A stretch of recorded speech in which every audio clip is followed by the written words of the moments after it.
রোহিঙ্গা সমস্যার সমাধান না হলে মানব পাচার বন্ধ হবে না বলে জানিয়েছেন পররাষ্ট্র সচিব শহীদুল হক।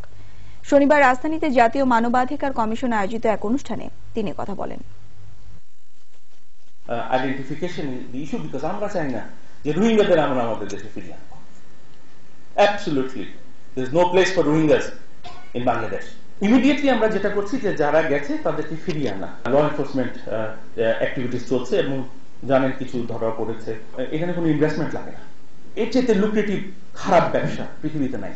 ল এনফোর্সমেন্ট এজেন্সিকে শক্তভাবে এটা মোকাবেলা করতে হবে এবং এই ক্ষেত্রে নো মার্সি।